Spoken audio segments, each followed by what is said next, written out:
Assalamualaikum warahmatullahi wabarakatuh. Kami dari kelompok 5 pemateri 3 akan menjelaskan tentang manajemen persediaan. Baiklah, presentasi kali ini akan berupa video karena dengan keadaan kita saat ini sehingga kita tidak bisa berpresentasi dengan bertatap muka langsung. Sebelum saya melanjutkan, saya akan memperkenalkan diri saya beserta teman-teman saya. Saya Jumani sebagai moderator dan penjelasan materi akan disampaikan oleh teman saya yang nantinya ada Lulu, ada Erni, ada Maya, Andrian dan Apria, Endah, Diana dan Dina, Anggun, Dwi, Edel, Putri, Umi Saedah dan Lani. Untuk teman-teman silakan disimak baik-baik dari awal sampai akhir. Selamat menyaksikan. Manajemen persediaan. Persediaan merupakan unsur paling aktif dalam operasional perusahaan dagang, perusahaan industri, dan perusahaan jasa. Tanpa adanya persediaan, para pengusaha tidak dapat memenuhi keinginan para pelanggannya, sehingga kontinuitas perusahaan dapat terganggu karena sumber utama pendapatan perusahaan berasal dari penjualan persediaan. Hal tersebut mengakibatkan perusahaan akan kehilangan kesempatan untuk memperoleh keuntungan yang seharusnya mereka dapatkan. Menurut Sir Rollin Swanger, Philip Eves, dan Carol S. Warren, istilah persediaan atau inventories merupakan barang dagangan yang disimpan untuk dijual dalam operasi perusahaan dan merupakan barang yang terdapat dalam proses produksi atau yang disimpan untuk tujuan itu. Serta menurut Ikatan Akuntansi Indonesia, dalam buku Standar Akuntansi Keuangan adalah pertama, terdapat untuk dijual, 2 dalam proses produksi, 3 dalam bentuk bahan atau perlengkapan untuk digunakan proses produksi atau pemberian jasa. Tujuan manajemen persediaan. Tujuan utama manajemen persediaan adalah untuk memaksimalkan pengelolaan barang atau persediaan dengan biaya yang seminimal mungkin. Tujuan lain dari manajemen persediaan diantaranya memastikan adanya suatu persediaan melalui safety stock, mengantisipasi suatu perubahan permintaan dan penawaran, menghilangkan atau mengurangi resiko keterlambatan pengiriman bahan, menyesuaikan dengan jadwal produksi, dan yang terakhir, mendapatkan keuntungan dari quantity discount. Manfaat manajemen persediaan. Manajemen persediaan memiliki banyak manfaat, diantaranya adalah 1. Menekan investasi modal dalam persediaan pada tingkat yang minimum. 2. Mengeliminasi atau mengurangi pemborosan dan biaya yang timbul dari penyelenggaraan persediaan yang berlebihan, kerusakan, penyimpanan, kekunaan, dan jarak serta asuransi persediaan. 3. Mengurangi resiko kecurangan atau kecurian persediaan. 4. Menghindari resiko penundaan produksi dengan cara selalu menyediakan bahan yang diperlukan. 5. Memungkinkan pemberian jasa yang lebih memuaskan kepada para pelanggan dengan cara selalu menyediakan bahan atau barang yang diperlukan. 3. Fungsi manajemen persediaan. Menurut Herjanto dalam bukunya Manajemen Produksi dan Operasi, fungsi persediaan dalam memenuhi kebutuhan perusahaan diantaranya ialah A. Menghilangkan risiko keterlambatan pengiriman bahan baku atau barang yang dibutuhkan perusahaan. B. Risiko jika material yang dipesan tidak baik sehingga harus dikembalikan. C. Menghilangkan risiko terhadap kenaikan harga barang atau inflasi. D. Untuk menyimpan bahan baku yang dihasilkan secara musiman sehingga perusahaan tidak akan kesulitan jika bahan itu tidak tersedia di pasaran. E. Mendapatkan keuntungan dari pembelian berdasarkan potongan kuantitas. 4. Faktor yang mempengaruhi persediaan. Ada beberapa faktor yang dapat diperhitungkan oleh manajemen persediaan dan bisa mempengaruhi tingkat persediaan perusahaan, seperti berikut ini. A. Jumlah dana yang tersedia. Suatu ketersediaan dana yang dimiliki sangat berpengaruh terhadap prioritas pembelian persediaan. Item apa yang urgent untuk bisa dibeli dan item apa yang masih bisa ditunda. B. Lead time. yakni waktu tunggu barang yang dipesan sampai barang diterima. J. Frekuensi adalah semakin sering digunakan akan semakin kecil persediaan yang tersedia. D. Daya tahan persediaan. Suatu persediaan yang memiliki daya tahan yang lemah seperti buah, daging, dan barang sejenis harus segera cepat dikeluarkan atau dijual atau juga digunakan. Jenis-jenis persediaan. Yang pertama, bahan baku atau barang mentah. Bahan baku ini salah satu jenis persediaan yang pertama. Bahan baku merupakan bahan yang wajib dan harus ada, karena tanpa adanya bahan baku, maka barang jadi tidak akan selesai dibuat. Yang kedua, barang dalam proses atau barang setengah jadi. Tidak sedikit perusahaan yang akan mengirimkan suatu barang setengah jadi atau barang dalam proses ini ke pabrik yang lainnya untuk dapat dilanjutkan menjadi barang jadi. 3. Barang jadi. Agar sebuah perusahaan memperoleh keuntungan secara maksimal, maka pengaturan persediaan barang perlu dilakukan secara matang dan berdasar kondisi pasar internal ataupun eksternal. 4. Barang supply. Seseorang yang bertugas untuk dapat mengatur persediaan tentunya harus pandai untuk mengelola semua persediaan yang digunakan untuk produksi ataupun yang tidak. Kalau kita melihat dari sisi permintaan, maka manajemen persediaan terbagi menjadi 2, yaitu 1. Barang mentah dan barang setengah jadi. 2. Barang jadi. Pendekatan manajemen persediaan. Ada 3 pendekatan pada manajemen persediaan. 1. Economic order quantity.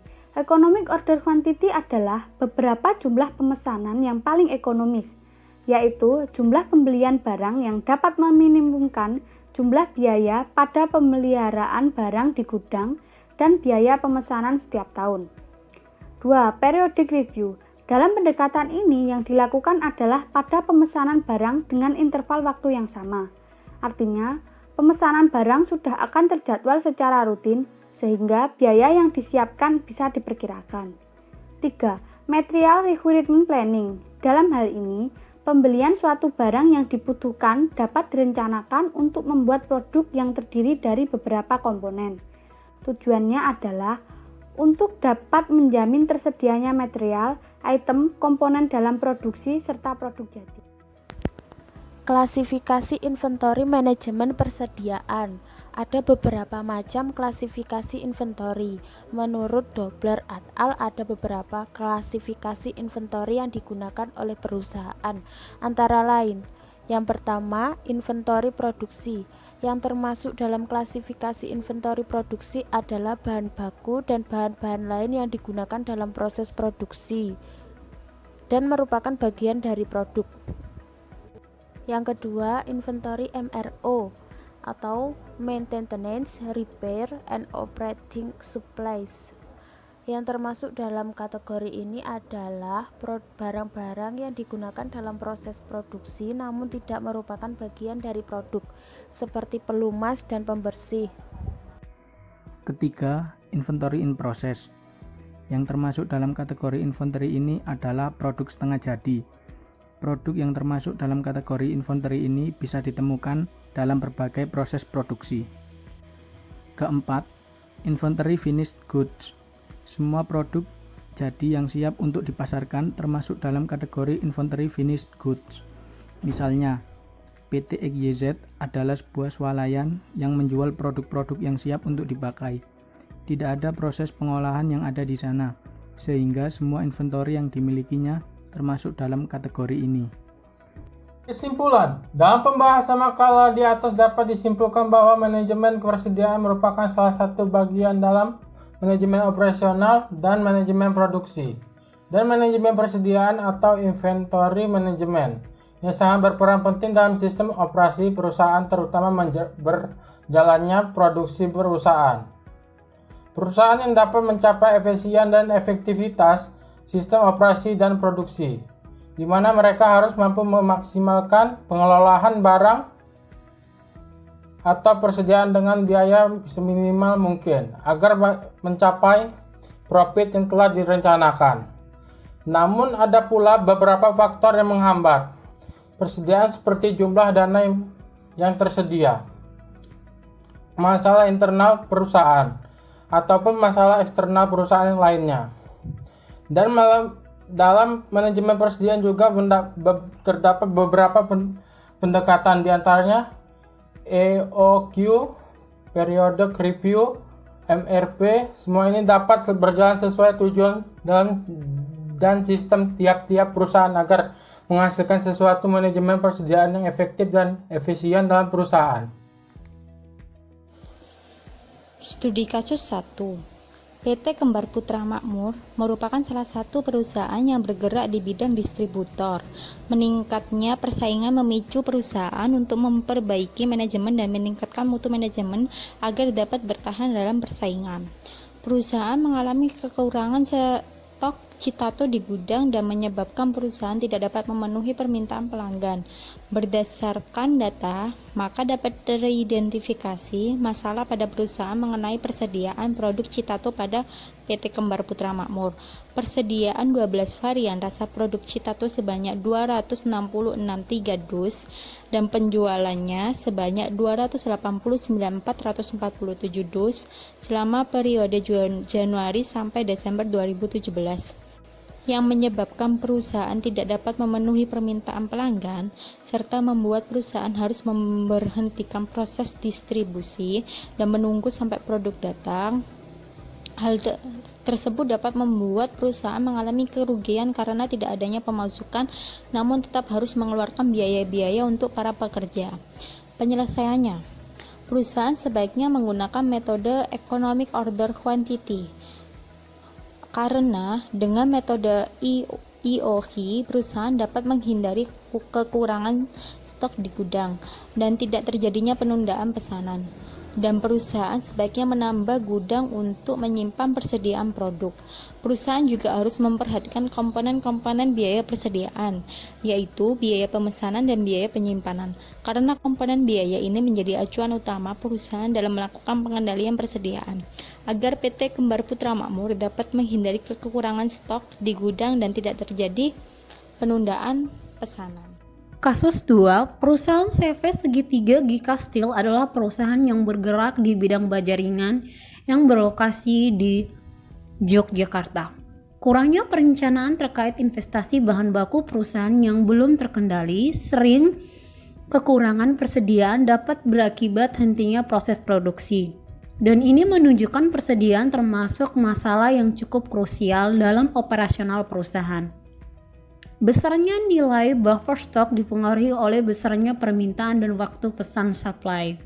Terlalu besar persediaan atau banyaknya persediaan atau overstock dapat berakibat terlalu tingginya beban biaya guna menyimpan dan memelihara bahan selama penyimpanan di gudang. Padahal barang tersebut masih mempunyai opportunity cost atau dana yang bisa ditanamkan atau diinvestasi pada hal yang lebih menguntungkan. Oleh karena itu, perusahaan baja ringan memiliki beberapa permasalahan persediaan yang meliputi beberapa banyak harus memesan, kapan harus memesan, beberapa banyak persediaan maksimal yang seharusnya disimpan di gudang, berapa jumlah persediaan yang harus ada di gudang atau safety stock agar tidak terjadi kekurangan ataupun kelebihan. Belum adanya konsep perencanaan terkait persediaan untuk mengantisipasi fluktuasi permintaan yang tidak terduga menyebabkan jumlah stok persediaan yang berlimpah akan berelevansi menyebabkan pembengkakan biaya atau pemborosan. Penyelesaian untuk mengatasi permasalahan yang dialami oleh perusahaan CV Segitiga Gika Steel Yogyakarta dibutuhkannya penyelesaian terkait bahan pertimbangan yang digunakan untuk menentukan besarnya persediaan adalah besarnya jumlah investasi atau bahan baku yang tepat dan waktu pemesanan yang tepat.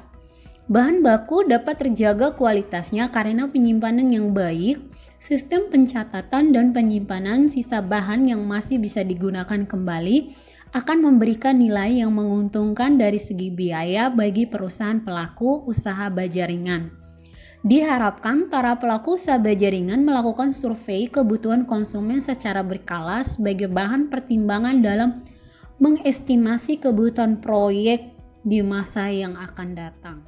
Selanjutnya adalah studi kasus 3. Lutimat Wholesale Cabang Bandung merupakan perusahaan yang bergerak pada sektor perikanan yang menawarkan kualitas serta pelayanan yang baik. Sektor perikanan mempunyai peran penting dalam kehidupan masyarakat, yaitu untuk memenuhi kebutuhan protein hewani. Selain itu, kontinuitas ketersediaan produk ikan segar juga merupakan bagian penting dalam manajemen persediaan, yang merupakan faktor pemikat minat konsumen untuk tetap berbelanja pada satu tempat. Lutimat Wholesale Bandung dalam upaya menghadapi persaingan pasar diharapkan mampu menghasilkan produk ikan segar yang berkualitas dan sesuai dengan permintaan pasar. Hal ini dilakukan melalui upaya perencanaan produksi yang matang serta kebutuhan konsumen akan produk ikan segar harus terpenuhi dengan baik. Dalam permasalahan tersebut, Lutimat Wholesale Bandung disarankan menggunakan metode ekuisi dan analisis SWOT. Tujuan pengawasan persediaan untuk mengatur suatu tingkat ketersediaan yang optimal sehingga dapat memenuhi kebutuhan bahan dalam jumlah, mutu, dan pada waktu yang tepat, serta jumlah biaya yang rendah seperti yang diharapkan. Manajemen juga berperan penting terhadap kontinuitas manajemen produk, sehingga perlu diperhatikan kekuatan, kelemahan, peluang, serta ancaman dengan menggunakan metode SWOT. Baiklah, sekian presentasi dari kami. Semoga bermanfaat bagi teman-teman. Jangan lupa tetap belajar di rumah. Semoga wabah ini cepat selesai dan terima kasih atas perhatiannya. Wassalamualaikum warahmatullahi wabarakatuh.